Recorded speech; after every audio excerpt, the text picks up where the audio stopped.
This story is the story about a power of conversation. One conversation in particular that involves a colleague here at 9 News. And at the end of this, we hope it'll spur more conversations, perhaps even in your own home. As 9 News reporter Chris Vanderveen shows us, it starts with the diagnosis of cancer. It's a good place. It's a good place. Of all the words in the English language, I would come here every 2 weeks for my treatment. Few inspire more fear than the one that first brought part of my routine for 6 months. David Levine here. So it's simultaneously the scariest place and the best place. Hi, Lexi. Good, how are you? 6 letters, 2 syllables. We're here to see Patrick. Word that says more. Come on back this way. More than any novel you've ever read. And it's very dark and very scary. There's nobody that can help you through it, really. Those moments of knowing you have cancer and not knowing how far it has spread was the worst time of my life. There's so much uncertainty at that point. Yep, and the first reaction was just the, oh my God, I have cancer. Like, it was a real awakening moment. Were it not for the first colonoscopy of his life, David might have missed this chance to thank Dr. Patrick Hewlett. I felt like I was really in good hands, the whole way through. Done when he turned 45, the screening found a growth so concerning, the doctor who first spotted it knew exactly what it was. It was stage 3B. 3B. It had spread to his lymph nodes and was well on its way to killing him. With the help of surgery and multiple rounds of chemotherapy, And we didn't see any areas that were lighting up. Dr. Hewlett and others removed it. There's no residual activity. Now is probably the time to tell you David Levine is a colleague of mine here at 9 News. Inside this building, he's our creative director in our marketing department. Outside of it, he's a dad of 2. It's like a gut punch. Yeah, and immediately I've got 7-year-old twin boys, so that's immediately where my mind went. The darkest immediate thoughts were not being there for them. This is how David told me via text. Later, we went on to talk about another word far too many of us have come to fear as well. The fact that I went and got a colonoscopy when I was 45 saved my life, without a doubt. Never did I imagine then that one day that conversation would become a chapter in my story as well. Your doctor told you you had a precancerous polyp that was developing, correct? Yeah. Yeah. Super weird.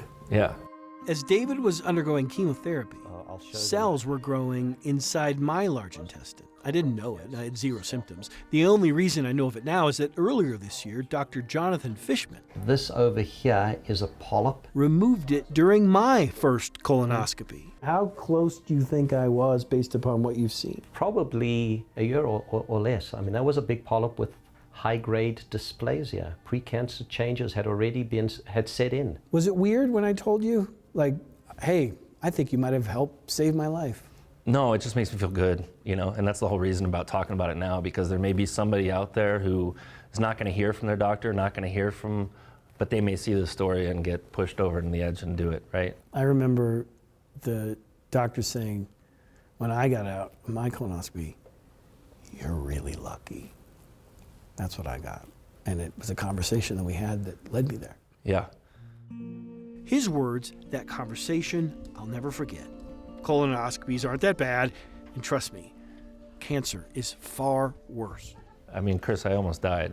It's the way I look back at it. Doctors like Hewlett and Fishman say the conversations need to continue, especially now. Over the last 20 years, we've seen almost a doubling of young people diagnosed with colon and rectal cancer. They say it's not entirely clear why, but that is why the American Cancer Society says 45 is the time to lose your fear of the word colonoscopy. Had I waited any longer, sometime next year, I'd likely have cancer. Had David waited any longer, sometime this year, fear would have been the least of his concerns. The other side of the story is not pretty. I mean, I die an early death. I die at 45, and we were very close to that. Heavy stuff there. David and Chris join us now. It really is a powerful story, and I love how you present it as a conversation, and a conversation among men, because that needs to happen more about health and men talking about things. He did it. He started the conversation. Think about when he came into our newsroom, he was willing, this is a deeply personal story that you were telling. And I asked you a lot of questions because I'm a reporter. And you were so gracious Why did you do that? I'm a youngest of 7. I've got 7 older brothers and sisters, and I've always been a sharer. I just share everything. That's good. Yeah. I think that, some people would say it's oversharing, but I think in this case, it did resonate. It is important to talk about because it's something we don't want to talk about. I think at the time, you and I both were surprised that they'd lowered the age, and it wasn't common knowledge, right? And you being in between the age of 45 and 50 was just perfect, that it landed in our lap that we were able to share it. I didn't get it because I didn't think I needed it until I turned 50. And then you wake up from a colonoscopy and a doctor says, you're really lucky. Yeah. And you're like, wow. Yeah, and I heard you have cancer. Yeah. He was so sure. He told me that when I woke up. So Dave, bring us up to date, though. It's been a year. Like how you seem great, but you went through a tough year. it was tough. It was tough. It took a lot of energy. I was able to work. I had was able to juggle things enough and juggle my kids, who I have solo when I have them.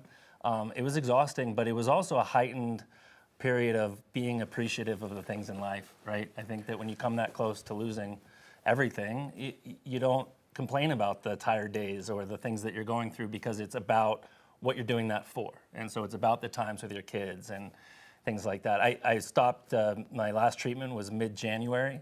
Now we're in June, and I'm happy to report my energy is coming back. I mean, if not back fully already, able to keep up with my boys. We're making up for lost time from last summer. They're 8 years old now, and so it was definitely a journey. Well, you addressed it. That's the thing. As fathers, that's one of the Yeah. first things you think about is, I need to tell someone, and I need to fix this now. That's pressure. Yeah. Think about the conversations you have with your boys. Yeah, Those were tough. they were tough. Tough conversations. And in the beginning, it was just that something was bad. I had to have surgery first, and they came and saw me in the hospital. Something bad inside Daddy's body. Now we talk about cancer because they've seen these stories and Right. it's a little bit more approachable. But it is tough, and those were the deepest, darkest thoughts that I had, was losing them and not being there for them. They're just starting out, right? And that's so it's something that you do for yourself, obviously, but you're also doing it for the people around you. And it's really important. It's not, as we have a line that we say back and forth to each other, that getting a colonoscopy is bad, but it's not as bad as having cancer, right? So just go, get it done. The prep day is not fun, but then the colonoscopy itself's not It is hard. a good nap, though. Yeah. It's like a great nap. You wake up, you have no idea what happened. It's all good. Yeah. It was really good for me to see my wife go through it before me, and just to see how easy it was. And it was like, why would I not do this? And it's amazing. Like, what you don't want to have happen is like put it off for a couple of years when you could have done it earlier, and then have a diagnosis that'll change your life. Like, Well, it's become common. I don't think many people, when I was younger, ever thought of getting a colonoscopy. It's become common. It's become easier. But tell people what you want to tell them. I think there's not many things you can do. We're all scared of the C word, right? Cancer. There's not many things you can do that are actually preventative, right? That you can go in, you can take a look. They clip off these polyps that could turn into cancer. So even if you don't have cancer, you could go in your case, it hadn't turned into cancer yet. Yeah. That's what they did, right? So, I mean, I think if you ask anybody, would you like to go one day and look and see if you have cancer and take care of it if you do? Yes, right? So don't wait. Go when you can first go. Get it over with. It's not really a big deal. I think it's something we don't really talk about. Chris and I are trying to start a little bit, but it's not what you make it up to be, this big scary thing. You just go do it. Somebody at home's got to see this and say, I got to just do it. It's like, I did it because I saw my wife go through it, and I saw you go through it, and I'm like, I'm not going to wait. And it's like so critical. Like, somebody at home is watching this. Just like, tell somebody in your home, like, do it. It's so easy to do. Yep. And if you wait, it can change your life. Yeah, there could be a lot of You regrets. guys are the so Katie Courics of 9 News. be proactive. I'm not kidding. That's great. Thanks for sharing, both you guys. Way to go. It's going to make a difference. We appreciate Hope you so. guys Thanks helping for out with talking to that. us. Yeah. You bet.